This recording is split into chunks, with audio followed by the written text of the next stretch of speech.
All right, fair use disclaimer. This video is for educational purposes only.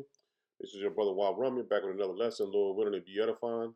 I want to start by giving all praise, honor, and glory to Yahweh, Bahashem, Yahweh Shai, Bahashem, Waha, Rakakadash, Barakatha Yahweh, Barakatha Yahweh Shai. Double honors to the apostles, elders, bishops, a great millstone of Thomas truth. Shalom to the 144,000 men of the Lord you see on the highways and byways prophesying in the name and power of Yahweh, Bahashem, Yahweh Shai, also the correct doctrine. I want to send a shalom to the 1/3 men, women, and children that will escape the judges of Yahweh Shem Yahweh Shai by their faith. Just got another lesson I want to bring out through the spirit of Yahweh Shem Yahweh Shai. And we know that Esau was given a great sword, man. And Yahweh Shem Yahweh Shai has let him run the world because his earth is being given into the hands of the wicked. But he doesn't know that his time is coming to an end. So he's done raped, robbed, and murdered the whole world. Now we see the tables are turning. I had a couple of videos I want to play, a couple of scriptures I want to hit, and Lord willing to be edifying. How many military bases does the United States currently have in other countries? About 800 military bases around the world.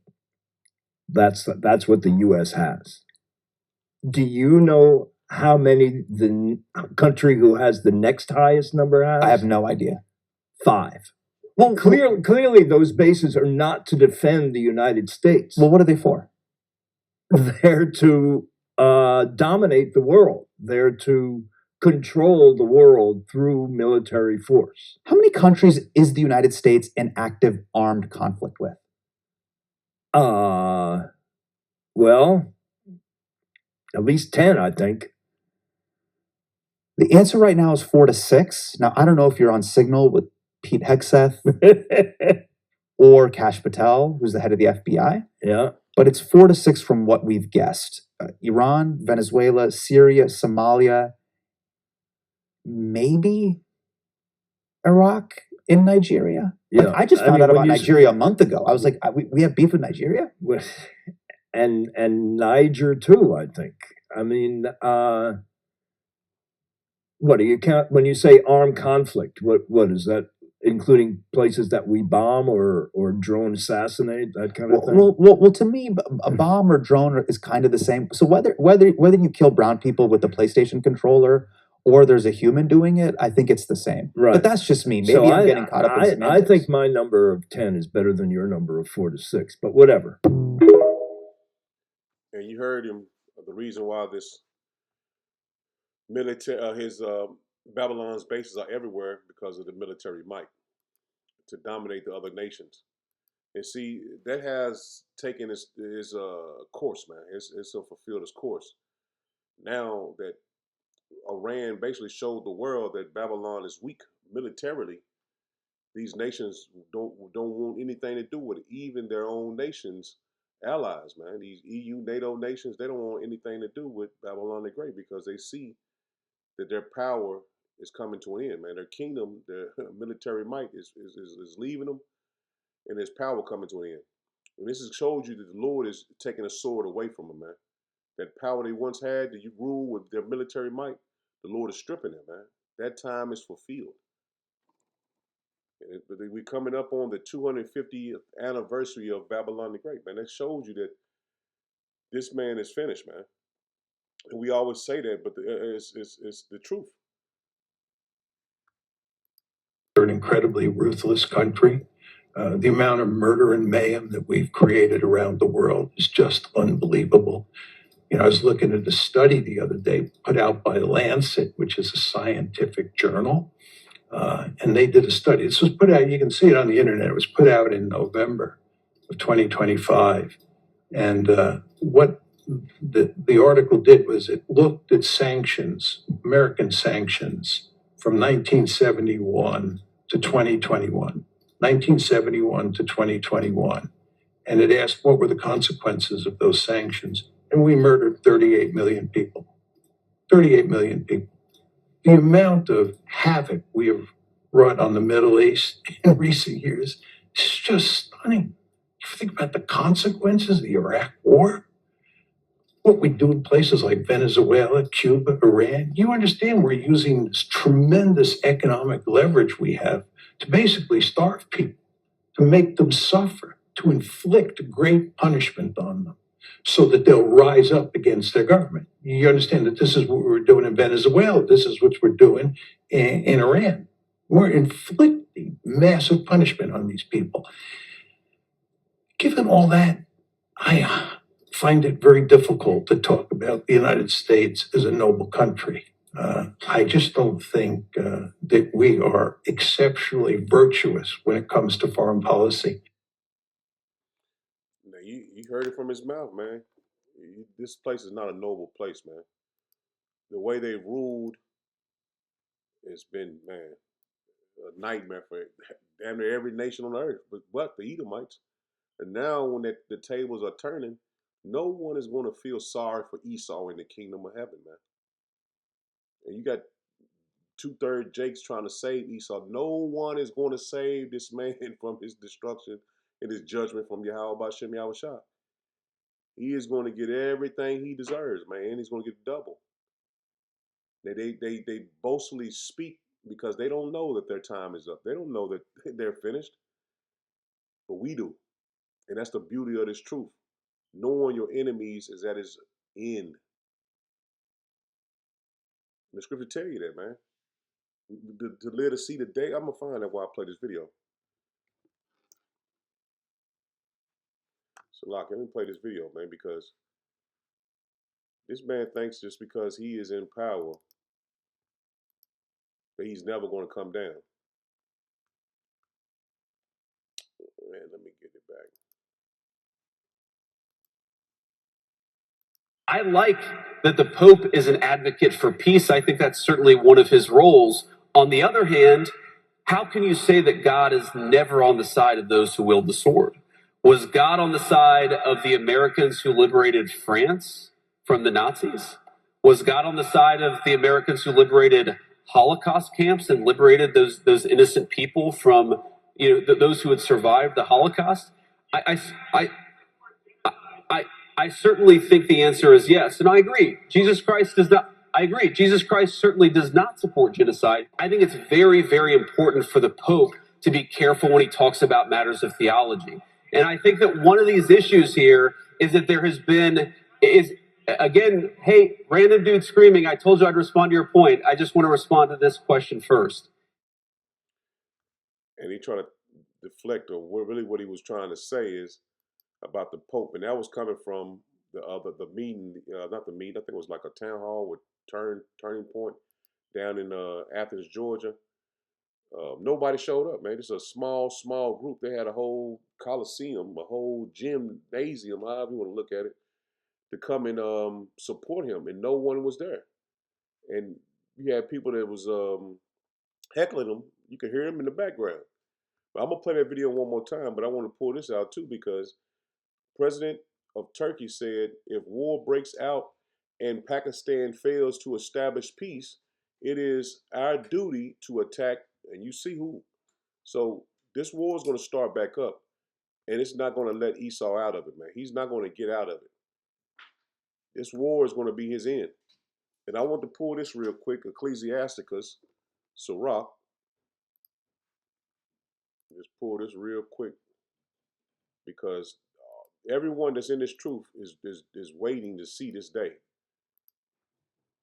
And those is really seeking Yahweh Bashem Yahushua is in following the correct doctrine, knowing this day is going to come.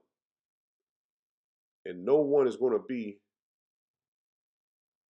ashamed of this day. This is Ecclesiastes Sirach 25 and verse 7. It says, there be 9 things which I have judged in my heart, to be happy, and the 10th I will utter with my tongue.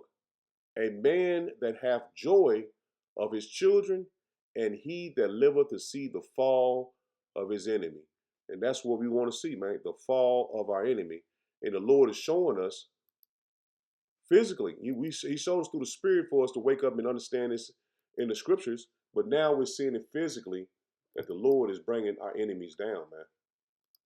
They even fighting against their own um, um, religious structure, because the Pope is a part of the three city states, the Vatican. Now check this out. I like that the Pope is an advocate for peace. I think that's certainly one of his roles. On the other hand, how can you say that God is never on the side of those who wield the sword? Was God on the side? That's the point I want to get. Is God on those? Is God on the side of those that wield the sword? Now we know that Esau has wielded the swords from the beginning of the beginning when he received his blessing. But would he be okay when that sword is taken from him and the others wield the sword against him? And this is what they don't take into account, that those other nations wield the sword too. And the Lord is going to put the spirit on him, on the other nations, just like he did Esau, to wield the sword. But it's going to be against Esau, man. They all are going to come against these Edomites, man. The small hats and these Babylonians, man. These Edomites in Babylon. So was it okay when you had it was okay when you had the sword, but when that sword is turned against you? That's the point. This is Isaiah 47 verse 1. It says, "Come down, sit in the dust, O virgin daughter of Babylon. Sit on the ground, there is no throne, O daughter of the Chaldeans." So we know it's not talking about those ancient nations, the ancient nation, ancient people. It's talking about the Babylonians here, man. The daughter. It says, "For thou shalt no more be called tender and delicate."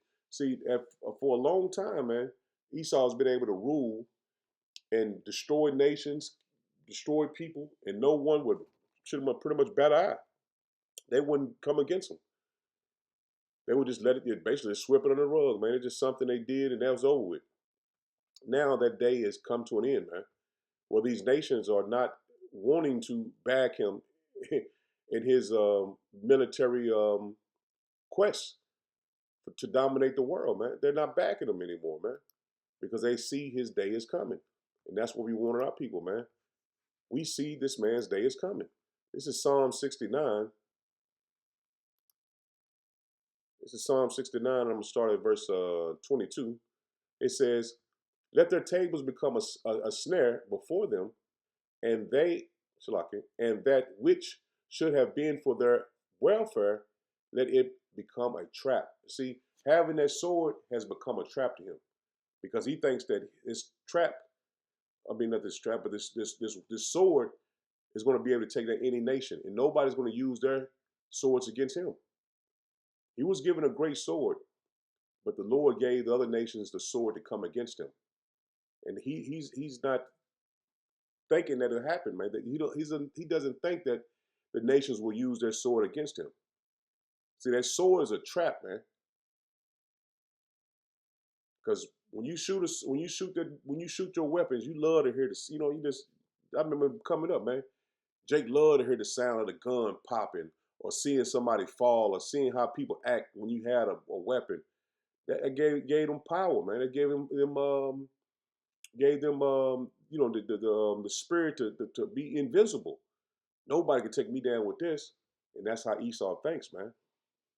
He thinks that since we got this sword, no one can come against us. No one ever come against us, even if they got a sword too. But see, the Lord is going to bring that terror on him, man, because he feels like he's invincible, man. Verse 23, it says, "Let their eyes be darkened, that they see not, and make their loins continually to shake. Pour out thy indignation upon them, and let thy rightful anger take hold of them."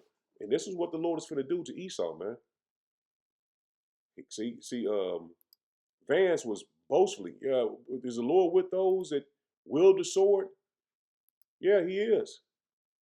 He's also going to be against you who wield the sword, man, because you have a time to rule with the sword, and then those roles are going to be reversed. You're going to be they're going to be a terror to you with the sword. This is Habakkuk 2, and I'm going to start at verse 4. It says, "Behold, his soul which is lifted up is not upright in him, but the just shall live by faith." And we know that this man is not upright, man. He's not a man of his word. Yea, also because he transgresses by wine, he is a proud man, neither keepeth at home. So this man has 800 some odd bases in all these nations to dominate the world, man. It's not to protect their nation. It's to dominate other nations. He says, who enlarges his desire as hell and is as death. And this man is as death, man. Wherever he's at is death. And cannot be satisfied. He gathereth unto him all nations and heapeth unto him all people. And that's what he's done, man. He has heaped unto him all people. That's why their military has nations. Man, I can't say how many different nationalities in it, but it's a lot, man. All people in it. You got Chinese in the American military, Japanese in the American military. I met the other day. I met a woman, husband, and she was Cambodian. She was in the military.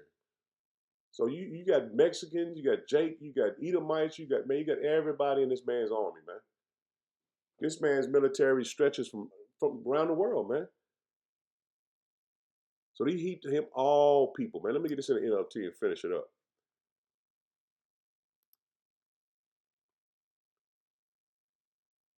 This is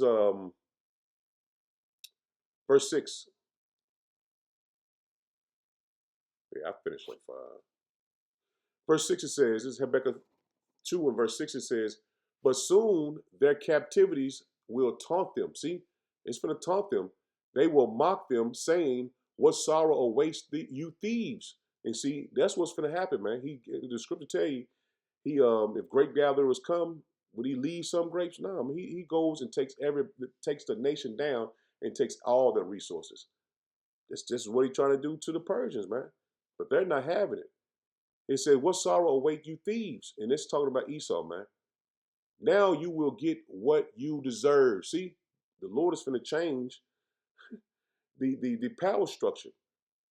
Because now we know in Joel, the weak saying they're strong, which is, the smaller nations that have these swords and weaponry that's able to protect their land, just like we see the Persians do in real time. It says, what sorrow awaits you thieves?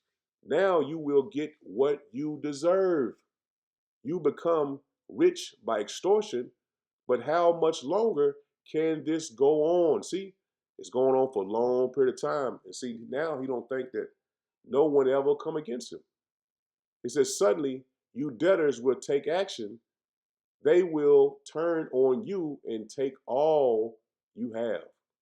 And see, his military is stretched so far that he's going to have to recruit, do a draft, and bring these other Babylonians into the army that don't want to fight.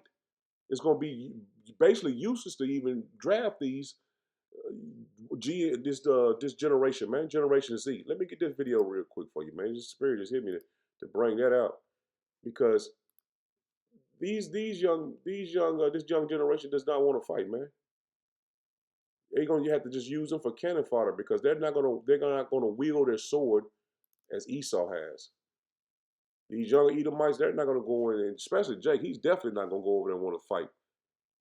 But these young Edomites are not fighting for their nation. They're not fighting for their honor.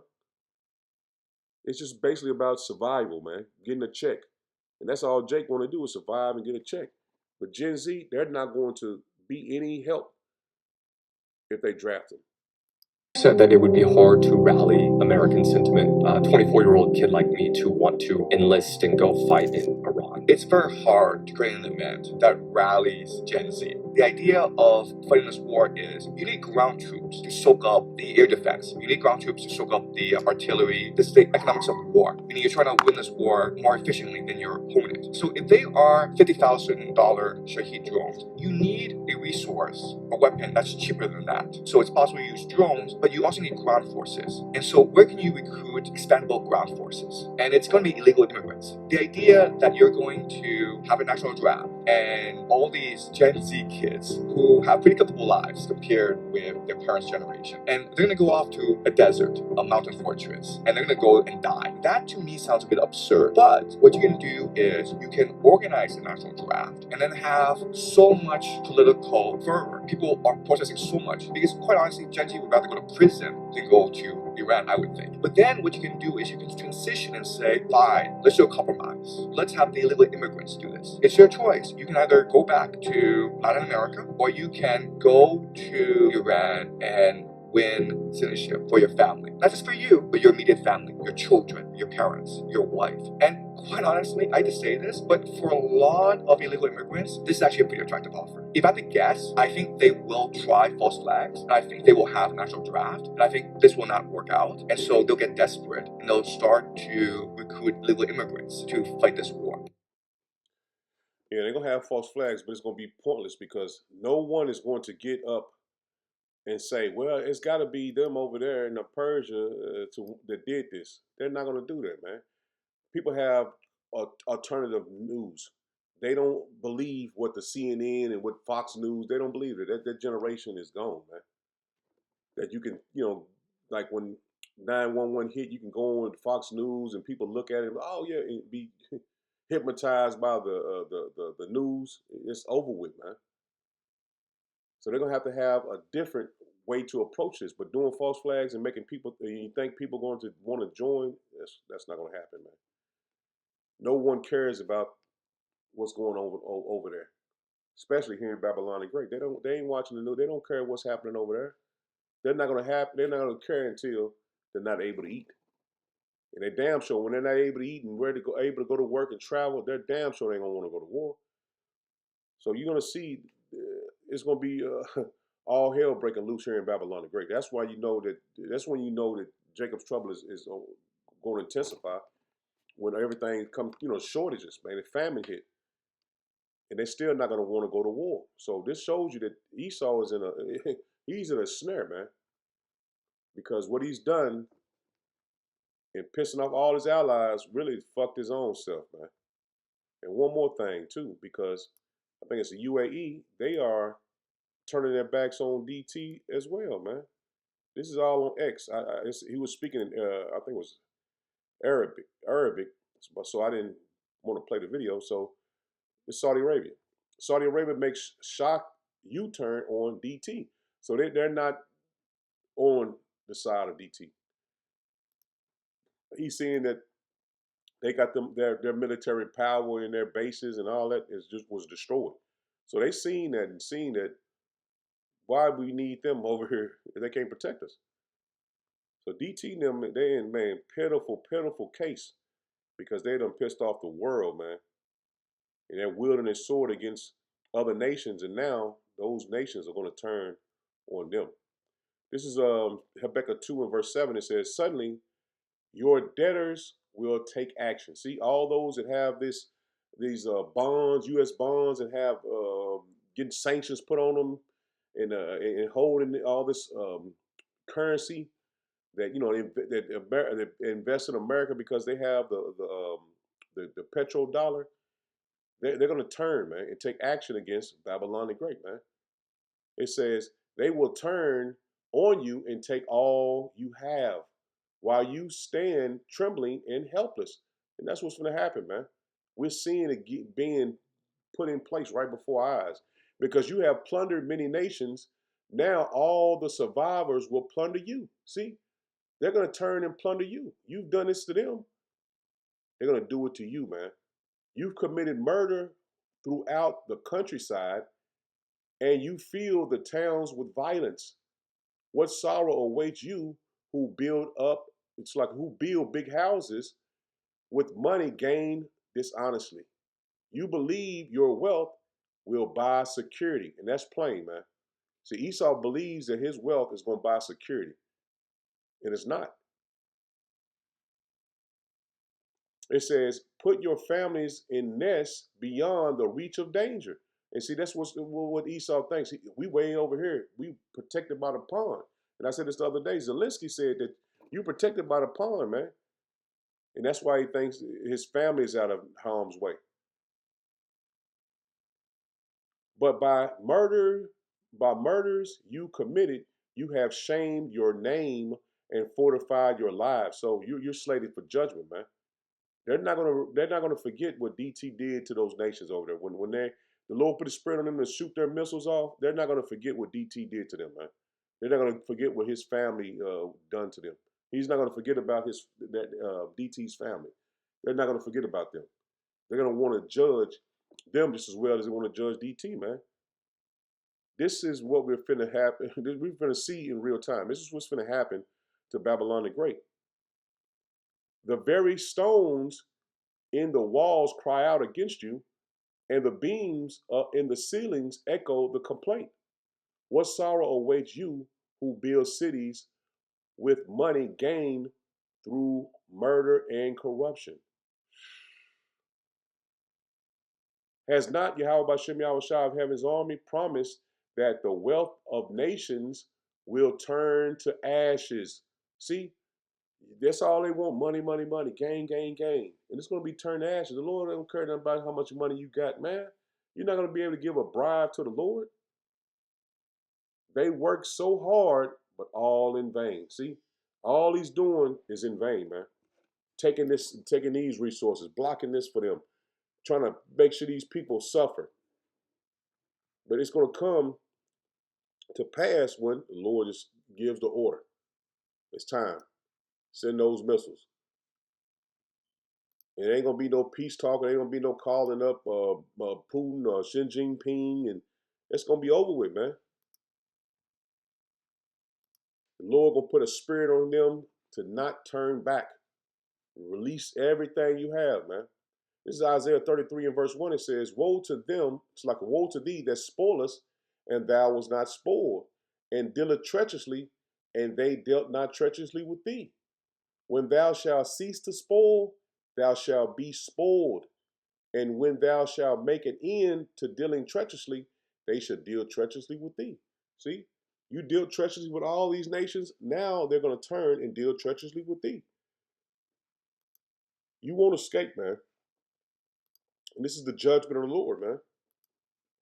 This is the judgment of Yahweh Bashem Yahushua on Esau, Edom, and these other nations. But focusing on Esau today, this is Psalm 7, and I'm going to drop down to verse 9.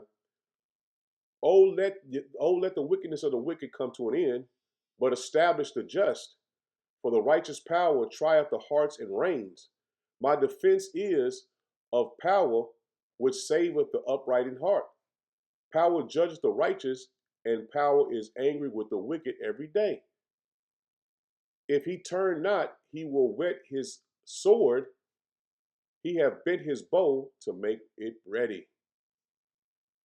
He have also prepared for him the instruments of death. He ordaineth the arrows against the persecutors. See, he ordaineth the arrows against the persecutors. Behold, he travaileth with iniquity, and hath conceived mischief, and brought forth falsehood. He made a pit and digged it, and is falling into the ditch which he made. See, that ditch which he made is going to be the end of Esau, man. That's where he's going to have his resting place, and that's going to be in Babylon the Great, man, and in the land of the small hats. You won't be digging yourself out of this ditch, man, that you've already dug, man. His mischief shall return upon his own head, and his violent dealing shall come down upon his own pate. See, your violent dealing shall come down upon your own pate, man. See, it's going to come down on your own head, man. Everything you've done in the earth, you're going to get paid back in this generation. I will praise Yahweh Bashem Yahushua according to his righteousness, and will sing praises to the name of Yahweh Bashem Yahushua Most High. And that's what our job is, to praise the Lord, man, because we see these events at the door, man. This thing is close, man. This thing is close. It's not a far off, because they're going to implement the MOTB any day now, man. Any day now, things are just spiral out of control, and they have to implement it, man, because it's going to be a famine in the land, man. This ain't something we're just saying just to get you afraid or fearful. No, it's going to happen, regardless of who you believe it or not. This is James 5 and verse, let's get the point of verse 13. No, that's not it. I think it was 2 and 13.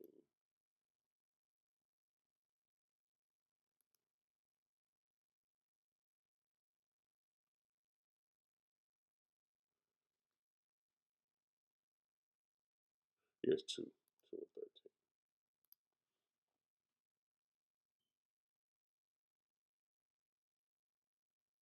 2 and 13. What I wanted. Oh yeah, it says Salaki. This is James 2 and verse 13. It says, "For he shall have judgment without mercy." See, Esau is going to have judgment without mercy, man. That show no mercy, and mercy rejoiceth against judgment. See, you didn't show no mercy, and you're not going to receive any mercy. And this is the words of Yahweh Shem Shah, man. And it's not going to be changed just because you don't think it's going to happen. See, Esau wielded the sword against all these nations and put them all to death and put them under sanctions and used everything they could to tear people down. But now the tables are going to be turned, man. This is Psalms 35 and verse 3. It says, "Draw out also the spirit and stop the way against them that persecute me. Say unto my soul, I am thy salvation. Let them be confounded and put to shame that seek after my soul. Let them be turned back and brought to confusion that desire my hurt. Let them be as chaff before the wind, and let the angel of Yahweh Shem Yahushua chase them. Let their way be dark and slippery, and let the angel of Yahweh Shem Yahushua persecute them. For without cause have they hid for me their net in a pit, which without cause they have digged for my soul. Let destruction cometh upon them at unawares." And this is what's going to happen to Esau, man. It's going to come on him in unawares, man.